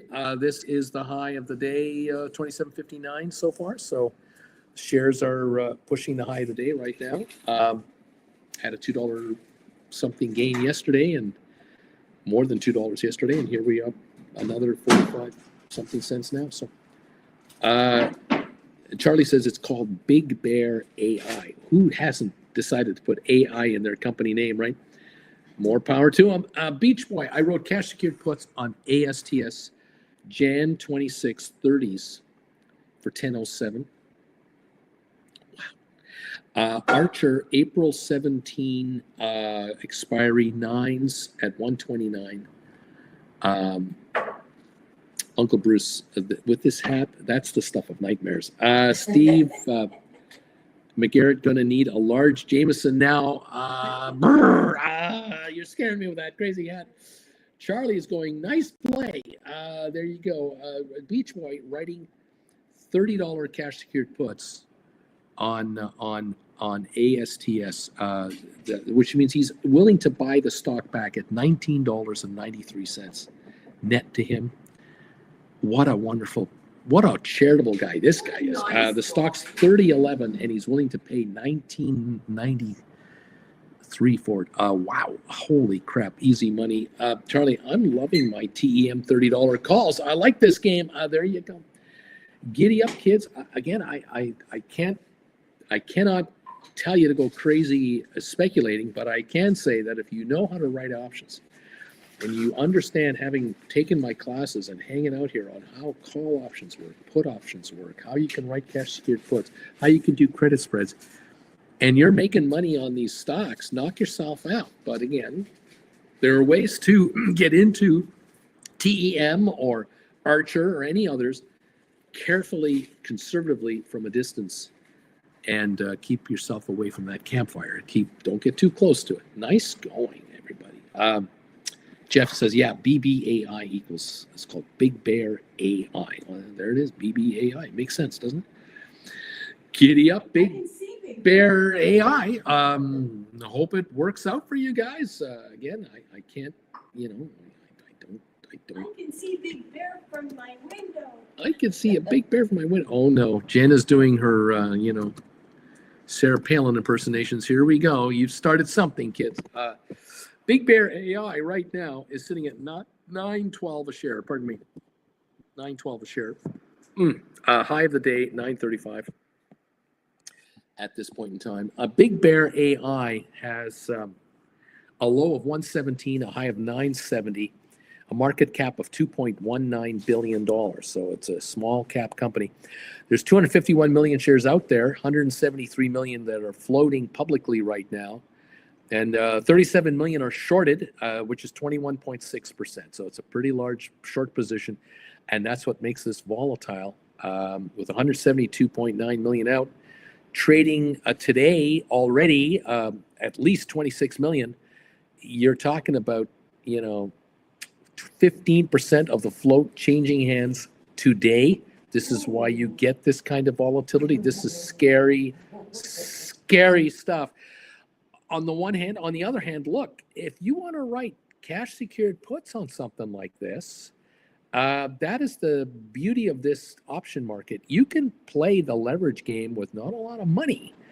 The question is, can you get a deal if you were to write a cash secured put? For example, if you wanted to write a January 2026 put contract, okay, go way out there in time. You could theoretically write the $7 cash secured put or a $10 cash secured put. The question is, are these quotes that I see real or Memorex? I don't know. The sevens are showing 295 bid. I don't know if that's real. And the 10s are showing a 510 bid. And I don't know if that's real because they're worth 65 cents actual value. The rest is premium. I don't know if this is accurate. You're going to have to look at your option chain directly and see for yourself. I'd be very, very, very cautious on something like this because these quotes could be way off the mark, could be totally inaccurate, and could be very misleading. I'm just saying, yeah, be careful, kids. I'm just going to double check something here on another area here. I'm going to go to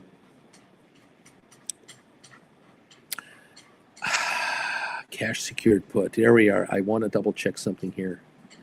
BBAI. This world of the options market has become so scary and so heavily traded and so insanely traded. There's just so much going on. I don't know whether to believe it or not believe it.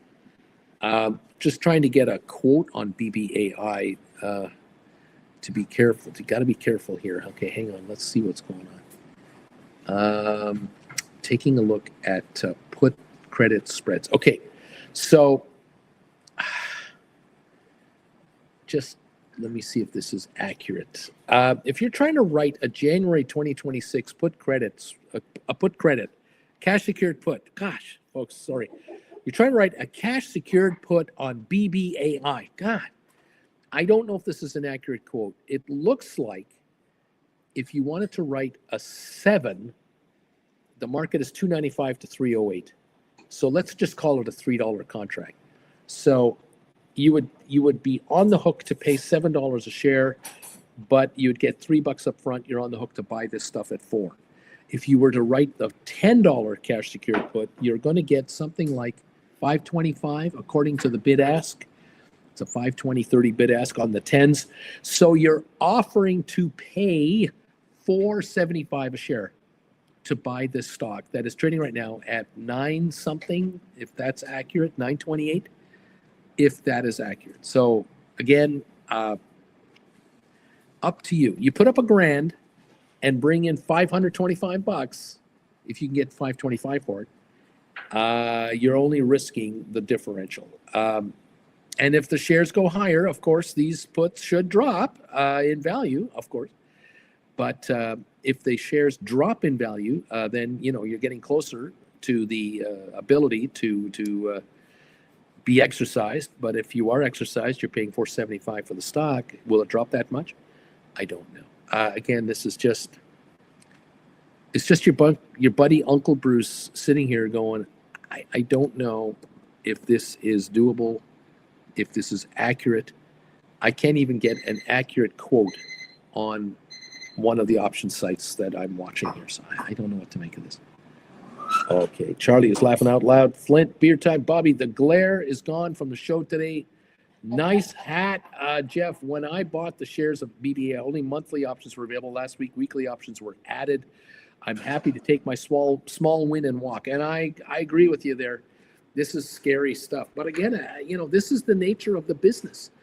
The nature of the options market it is filled with desperado gamblers looking to get into the game. And they're willing to pay crazy premiums because they think they might win the lottery on an up move. After all, if a stock goes from $1 something to $9, you got to think as an option gambler, oh, a contract represents 100 shares and I can really get into a bunch of these. And so the game is on. The speculation is on. If you're going to be the casino in something like this, you've got to treat it, you've got to play it from the safety of writing.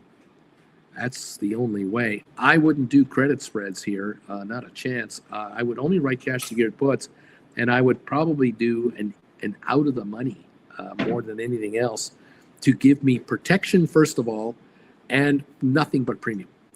Maybe that's the way to play it. But again, I'm not asking you or telling you to get into this thing at all. I'm just showing you what the numbers seem to be, but I'm not sure if I can trust these quotes. These are wild. These are really out there. Scary stuff. A $2 billion market cap outfit.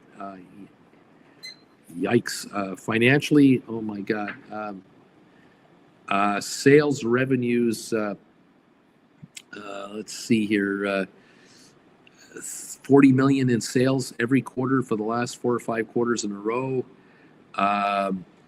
And they have net income of course, losses of 11, 12 million the last couple of quarters that they've reported. Balance sheet, cash on hand, what do they got? 32 million at the end of 2023. They had 80 million March 31st. They had 72 million June 30th. They had 65 million September 30. That's a while ago now. I don't know. Assets of 104 million, liabilities. Sorry, assets of 354 million assets. Liabilities. I'm doing this on the fly, so forgive me. I'm doing as fast as I can. 255 million liabilities. Shareholder equity is only $98 million. Okay. I do not know what to make of this outfit in any way, shape, or form. I cannot tell you it's good or bad or indifferent. Stock 3 years ago was $12.60 back in 2022. The stock has been around a while. It might have been a SPAC in 2021. It may have been a $10 SPAC back in 2021. From back as far as April of 2021, it was around $10 a share, 968, 980, and then it fell off to 461 in about February 22. Then it ran up to $12 in April. Then it dropped in December of 2022 to 67 cents. Tried to come back, couldn't do it. Hit a low of 120 something a share, 117 in the last year, and has had another run now to this 9 level. So it's the Wild West here, man. The absolute Wild West. I do not know what to make of it. And as a conservative, if you're a conservative option writer, you really don't want to be here. You just really don't want to be here. You can't afford to gamble with this if you're trying to quit your day job and bring in steady income from option writing. That's my opinion, though, and that's my bagel. So there you go. Welcome everyone to the party, pal. Because you never know when everybody will find another flavor of the day. Yeah, right now this is a keychain that's being thrown in front of you. Here's a sesame seed bagel from Whole Foods. Pick this up. And I forgot, so I put a little bit of sesame seed on the inside, like I always do too. Oh yeah, I got sesame seeds inside and outside. No, wait, there's already sesame seed. So I got a double dose of sesame seeds. I'll be running to the toilet in no time. Cheers. From sesame seeds?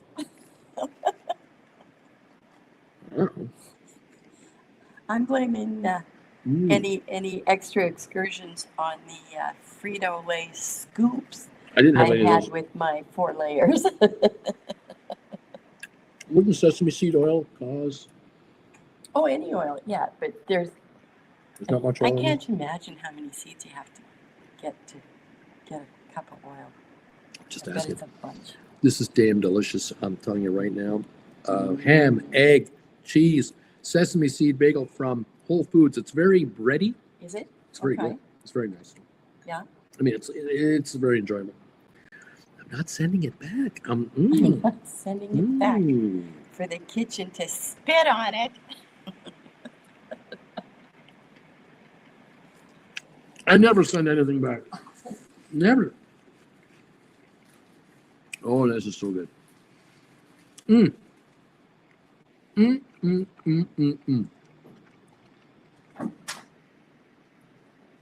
I'm just gambling licks to catch my account to Jeff. Walter, wow, that's a good looking bagel.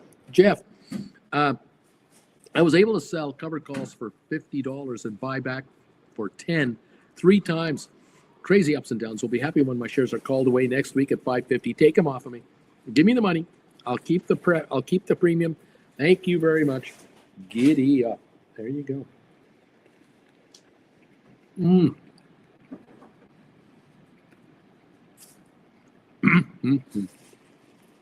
They're bigger too.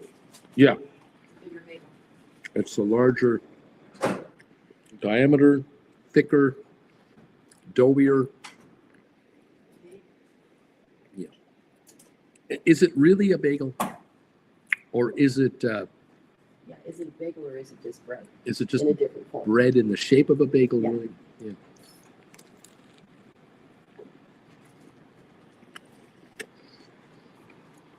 Well, You can boil it, you can dip it in wine, what? Inquiring minds. it's working the that empty spot that I had in here. That's going away now.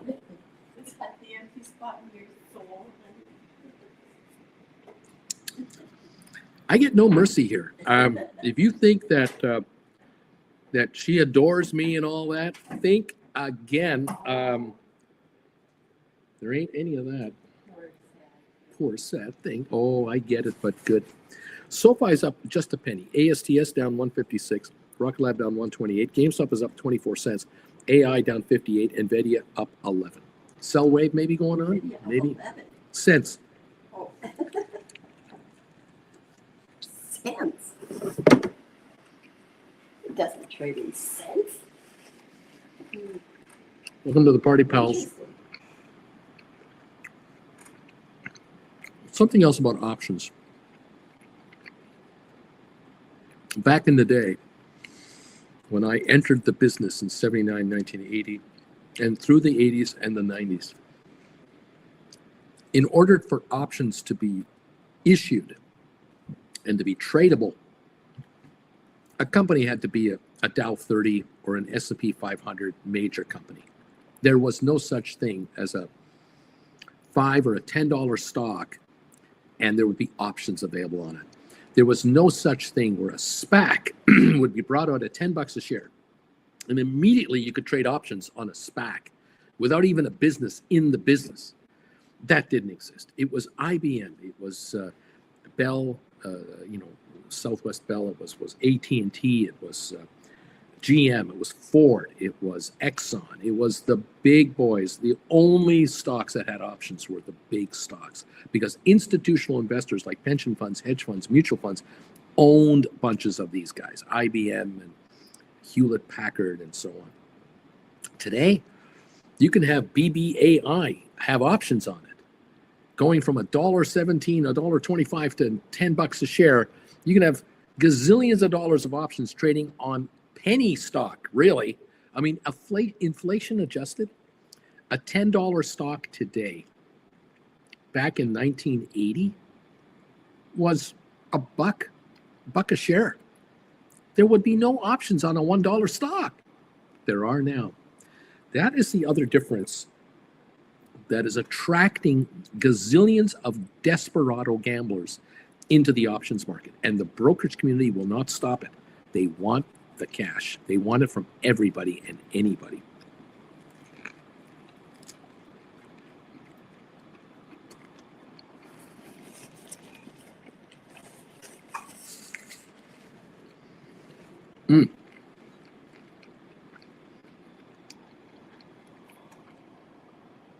I love it when you guys make money in this market.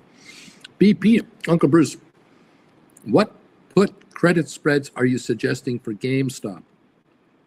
Anything under 23 gives very little premium. 23.21 spread yesterday, expiry Feb gave a 1 cent debit, whereas some expiry Feb 28th gave you 11 cents. Any suggestions? Well, you might have to go a month out, and you might have to come into the 22, 23, 24 level and be satisfied with a 6, 8, 10% return on a $2 spread, a $3 spread.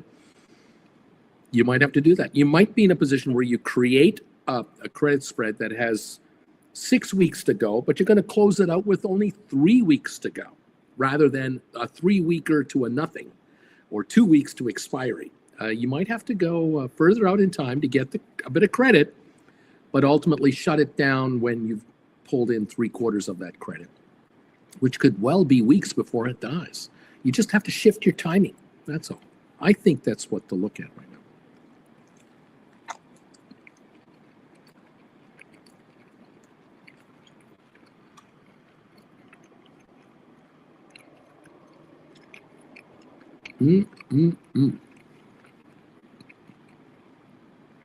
GameStop is green. Everyone else is red.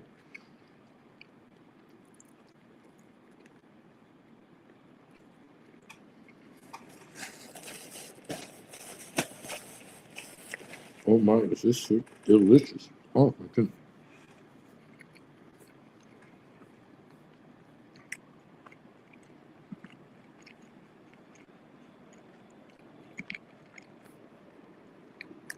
Giddy up, kids. Okay, GameStop, 27.32, up 20 cents. A couple million volume. The Dow is down 88. Fed Chief Powell leaves the door open to rate cuts, but he's indicating he's in no hurry. He is in no hurry. That's to be expected. That's what the market was expecting him to say. This is no surprise. GameStop, 27.37. Let's take a look at options. Now, these are 10-minute-old quotes, but bear with me. Let's take a look at March expiry, just to kind of move forward a little bit here. March 21, these are the third Friday. Put credit spreads, here we are. If you were to write, excuse me, 22s, they traded as high as 62, and the 20s were trading as low as 20. There's a 40-cent spread between 20 and 22. Look, a $2 spread and 40 cents, that's 20% on your money. 23s and 21s, you could probably get around 60, 65 for the 23s, and then buy the 21s for 25, 30 cents. Hello, 15% on your money, plus or minus. 24s, if you want to write the $24 puts for March 21, can you bring in, say, 90 cents and then pay 50-ish for the 22s, maybe? I don't know. The bid ask is pretty wide on those. But I'd be doing stink bid, stink offers. Taking a look at those. $25 puts, that's getting too close. But nonetheless, if you're aggressive, you write the 25s and bring in $1.35. And then you buy the 22s, maybe. That's a $3 spread, and you're paying 50, getting $1. It's 80 cents spread on $3, not quite 30% of your money for a credit spread. I like that deal. Interesting. Look, if you got a little bit of money, but you write 24s and bring in 90 cents and buy the 20s for 18 cents, 70 cents on $4, not quite 20%. Those are returns. And if the contracts shrink down to the spread goes down by half, 3/4, close it out and look at April spreads. If that happens in the next week or two, thank you very much. There might be some possibilities here. Again, this Friday expiry, you're not getting anywhere. Next Friday expiry, I don't think you're getting anywhere. There you have it. By the by, President's Day, what day is that? Markets are closed on Monday, President's Day. What day is that? Is that this coming Monday or next Monday?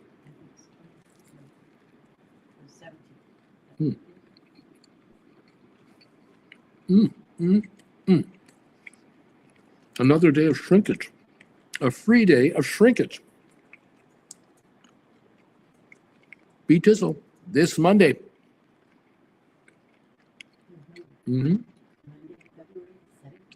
If you're writing options for next week, Friday expiring, It's Washington's birthday. Washington's birthday, President's Day. Officially.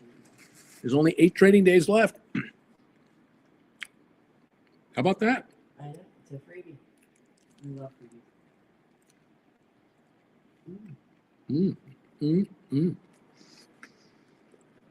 I'm going to take Monday off. What are you going to do? What are you guys going to do on Monday? I say, enjoy the shrinkage. Yay!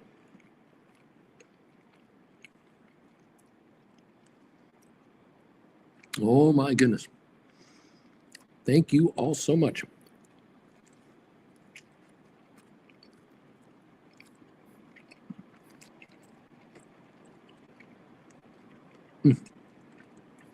Giddy up, kids.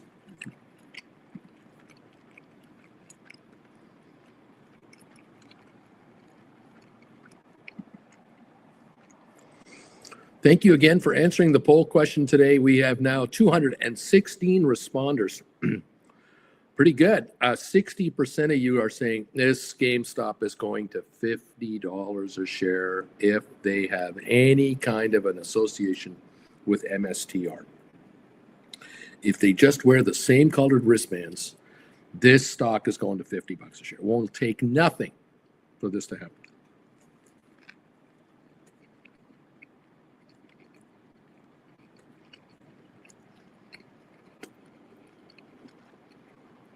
GameStop is $27.37 right now. We have 157 thumbs ups. Thank you, everybody. Keep them coming in here. We need 43 more to hit 200. You rerunners are my salvation. You're going to be my salvation. We will hit 200 thumbs ups because of you rerunners. I thank you so very much. Welcome to the party, pals. Nice to have you all with us.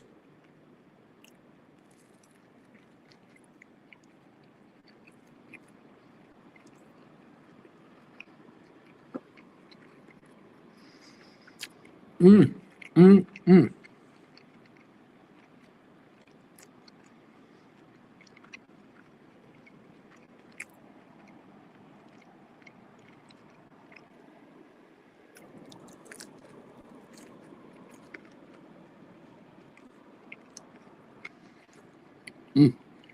This is delicious. Always glad to help. Thank you, Jen. Gotta keep you going at least one more day. At least one more day. Today's only Tuesday.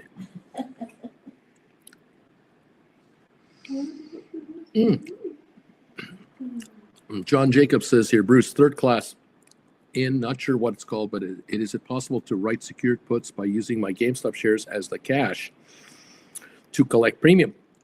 Yes, if you've got shares and you have a margin account, your broker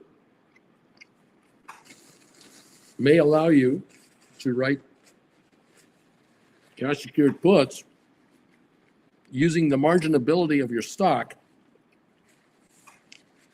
I think so. Okay, I wrote a 21.23 put spread for 50 cents expiring March 28. 45 days to expiry. Way to go, BP. On GameStop. I wrote 10 contracts.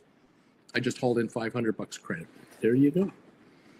Now, if they offer you the opportunity to buy them back at 15 cents credit, you keep $350, say in the next week or so, you put up $2,000 of your money. 10, you did 10 of these, right? I wrote a 23.21 put spread. That's a $2 spread. 200 for each one is what you had to put up. 10 times, you put up $2,000, and you've been paid $500 in credit. This is massive. This is huge. This is 25% on your money. On your money. Even if you wait until March 28, I mean, you wait until the end when these actually die to score the 50-cent return. You've made 25% on your money between now, which is February the 11th. I'm just looking at my calendar, until March 28th. That's not a bad annualized return if you want to annualize that. Now, if you're out of this trade with, say, 3/4 gain in 3 weeks, by the end of this month, first week of March, you're out. You'll now look at April, the third Friday of April, as your next credit spread. And you haul in 25% again. Thank you very much. Look, you make 400 on this trade. You can write 2 more credit spreads. You can do 12 instead of 10. You write 12 instead of 10, and then you flip that one, and you then write 15 instead of 12, and flip that one, and you're writing 20 instead of 15. I mean, hello. From $2,000. This is a $2,000 trade here, folks. This is this guy risking $2,000 of his money, and the risk. There is no risk here. He's risking $1,500. He could lose. He could lose $1,500. Could wipe him out economically for the rest of his life. He'll lose $1,500 if he's completely dead wrong and the stock goes down. Really? You really think that's going to happen with this company? I don't think so. Anyway, very good, very good, very good, very good. I love that trade, BP. I love the look of that trade.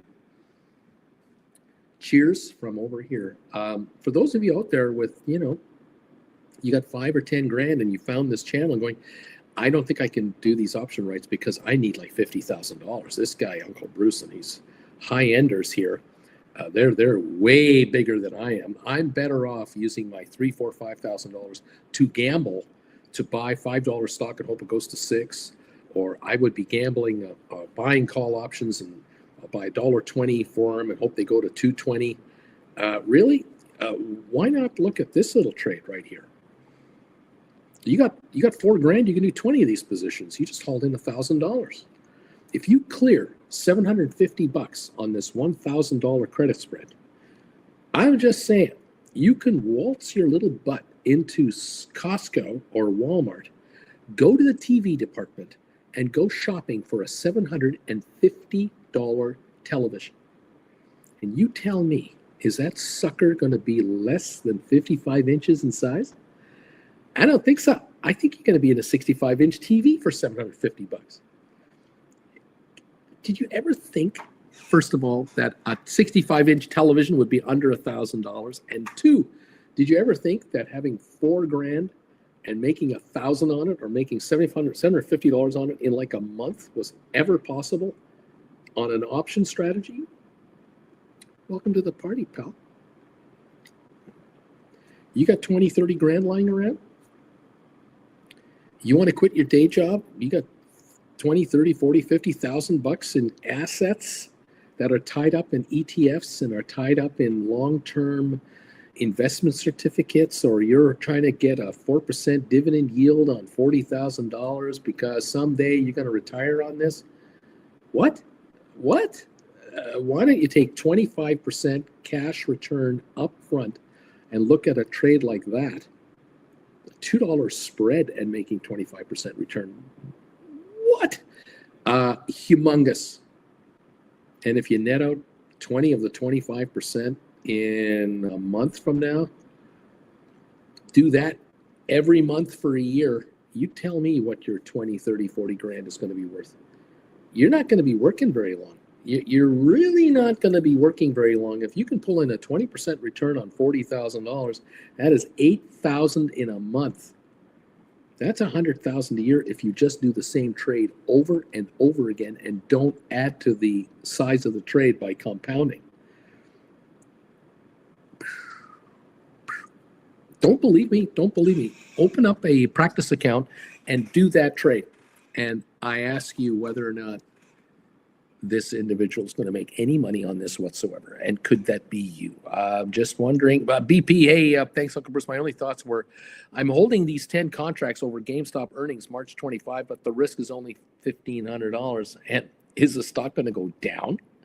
The best quarter of the year is coming up. I don't think so. I think the stock's going higher. Yeah, there you go. Well done, sir. Well done. I look forward to hearing that trade. 27.41 is where the stock is at, so it's up like 30 cents a share in a down day. But the Dow's only down 61 points. So, okay, a lot positive going for the GameStop shares versus negative, I think. Automatic is closed is set for 15 cents on 10 contracts.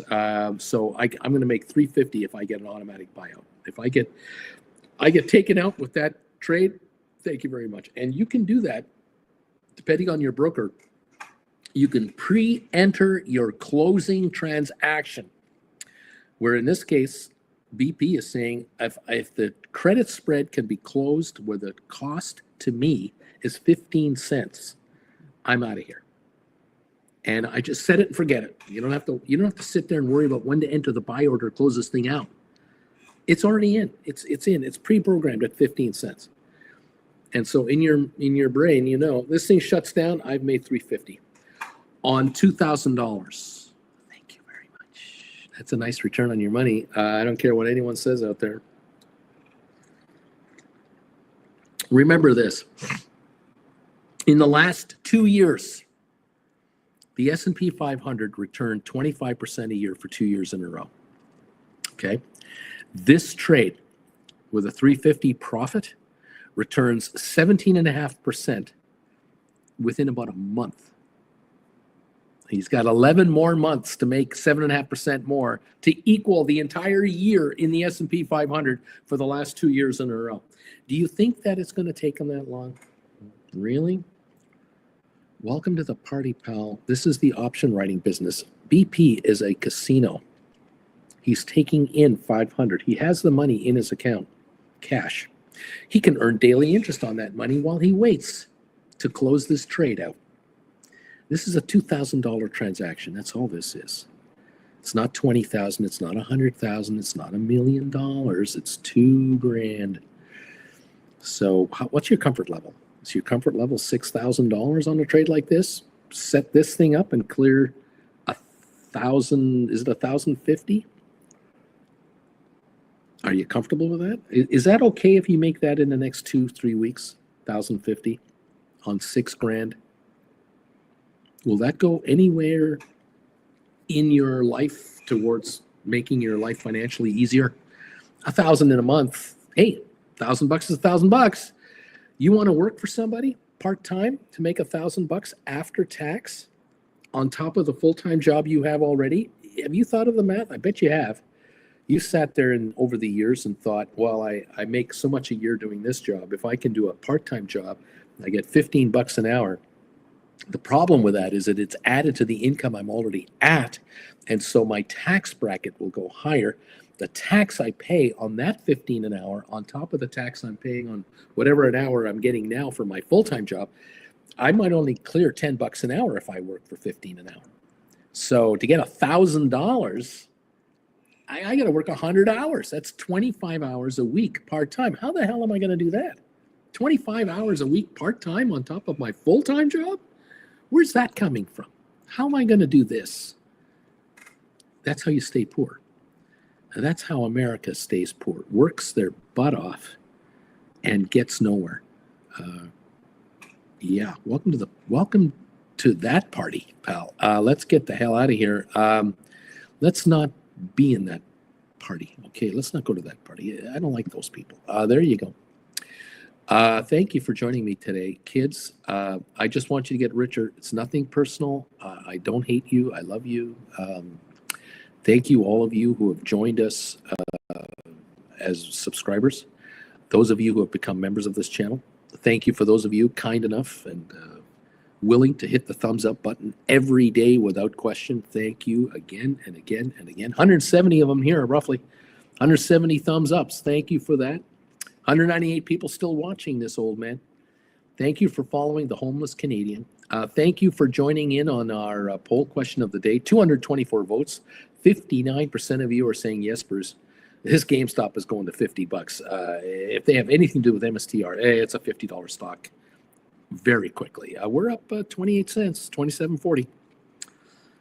Giddy up, good old GameStop. Keep it going. 27.40 with a $23 upside from here without any problem, actually. 2.4 million traded. That's all it took. It's amazing. Thank you, Juan, hitting the knee emojis. Chase, Rosita Parker, and BP hitting the knee emojis to honor the forces behind this market, what makes this market work for you guys. The bagel. The Knights of Knee. Do you think the Knights of Knee eat bagels when no one's watching? I wonder if they do that. I bet you they do. They probably have a connection to some New York City bagel outfit. They hide behind shrubbery. They hide behind the shrubbery. That's what they're doing. They're hiding behind the shrubbery and they're eating bagels while the rest of the world is out running around looking for shrubbery that is worthy of the Knights of Knee. Thank you again so much for being part of this channel and following Jen and I. We so appreciate you.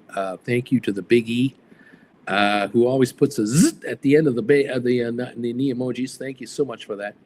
Corinne, thank you, Corinne, for your following of this channel. Thank you guys for being Gold Bagel members of this man's channel. It is much appreciated. Have a wonderful rest of your day today. Get a lot richer if you don't mind. And keep us posted on how you're doing. We will try to keep on top of these markets with you and encourage you forward. 174 thumbs ups. They're coming in. 26 away from 200. Yes. Yes. Thank you, everybody, so much. Have a wonderful rest of your day. Don't forget tomorrow night, 7 o'clock Eastern. Prime Time Live with Uncle Bruce. We look forward to seeing you then. And in the meantime, I'll keep an eye on the market. You'll keep an eye on the market, and I expect you to be richer tomorrow than you were today. Let's keep this party going, guys. Thanks again for all your support. Thank you, Corinne. Big E, there they are. Deep Value, B Tizzle, Splair. Have a great one, everybody. Boeing Tiger. Neat. There it is. The knee emojis are underway. You know what makes this market go up. It's the Knights of Knee. No question. All right, guys. We'll see you later. Jen and I are going to say our goodbyes now. Are you ready? I'm ready. All right, hang on. Okay. There you go. Okay. Are you ready? I'm ready. 3, 2, 1.